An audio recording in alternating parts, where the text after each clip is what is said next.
Pernah nggak sih kalian perhatiin ada orang-orang yang kayaknya adem ayem aja nggak terlalu kelihatan di media sosial. Mereka yang jarang banget posting, seolah-olah sengaja menghilang dari keramaian online.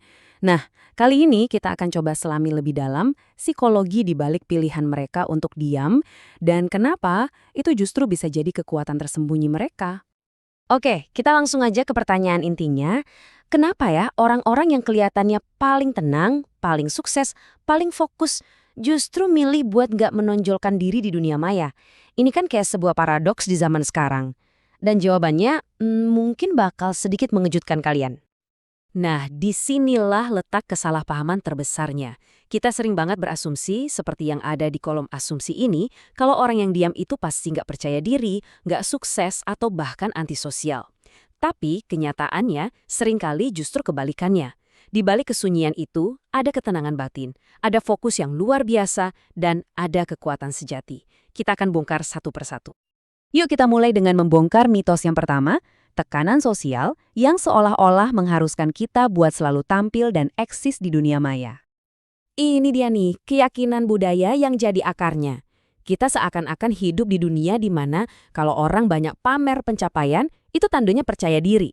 Sebaliknya, kalau ada yang lebih memilih diam, langsung dicap gak pede, rendah diri, atau jangan-jangan menyembunyikan sesuatu. Budaya kita kayak udah menyamakan pamer dengan percaya diri. Kutipan ini, wah, kena banget sih. Seolah-olah ada permainan yang nggak kelihatan di media sosial, dan kalau kamu nggak ikut main, kamu dianggap kalah.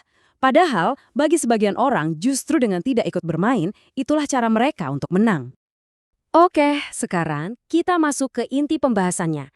Pergeseran dari butuh pengakuan orang lain ke kekuatan yang murni datang dari dalam diri sendiri.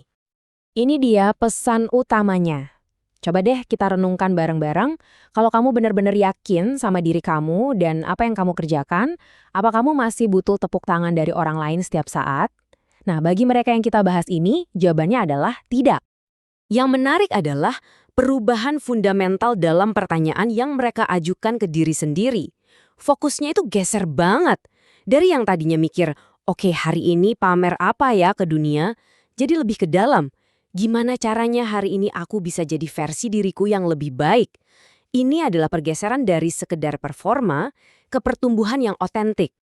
Mereka nggak membagikan setiap pencapaian bukan karena malu atau sombong ya, tapi karena mereka sangat menghargai prosesnya. Ada beberapa kemajuan yang rasanya tuh begitu personal, begitu sakral, sampai-sampai kalau dipamerkan nilainya malah jadi berkurang. Inilah kuncinya. Mereka nggak lagi ngejar likes atau komentar buat merasa berharga. Mereka udah bisa memvalidasi diri mereka sendiri, menemukan kedamaian dari dalam, dan itu udah lebih dari cukup. Mereka udah selesai dengan kebutuhan itu. Lanjut, kita akan bahas manfaat nyata dan kekuatan super yang datang dari gaya hidup yang lebih privat ini. Apa aja sih untungnya? Coba deh kita definisikan ulang konsep privasi.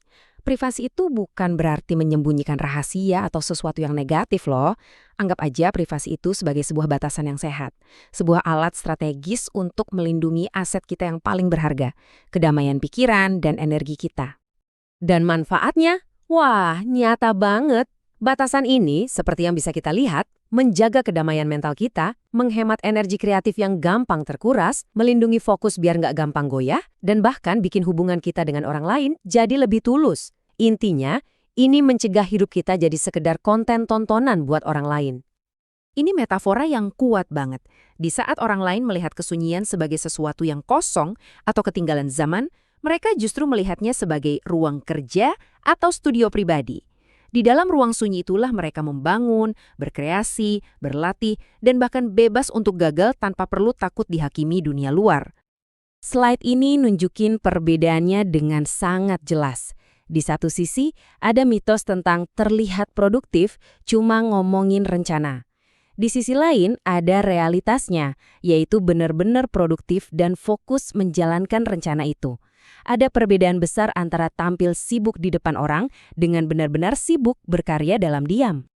Mereka sadar banget kalau di dunia yang super berisik dan penuh distraksi ini, fokus itu adalah aset yang paling berharga. Kayak mata uang, nggak bisa dihambur-hamburkan begitu aja. Makanya, mereka menjaganya dengan ketat. Karena mereka tahu, fokus adalah kunci untuk benar-benar menguasai suatu bidang.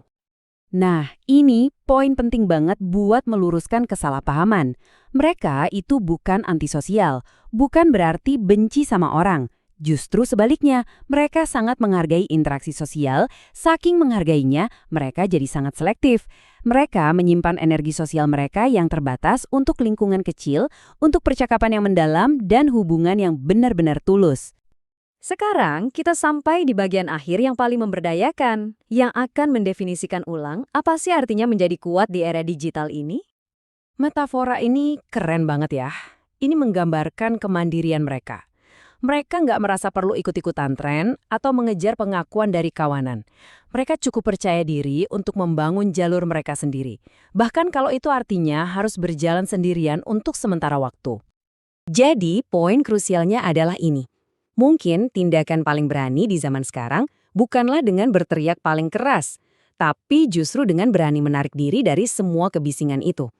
Menghilang sejenak untuk benar-benar bertemu dan berkenalan lagi dengan diri sendiri, jauh dari semua ekspektasi orang lain. Sebagai penutup, saya mau meninggalkan kalian dengan pertanyaan ini untuk direnungkan. Di dunia yang terobsesi untuk dilihat dan diakui, gimana kalau ternyata kekuatan sejati kita justru ditemukan di dalam keheningan? Dalam proses mengenal diri sendiri secara mendalam, jauh dari panggung dan sorotan publik. Coba deh, pikirkan.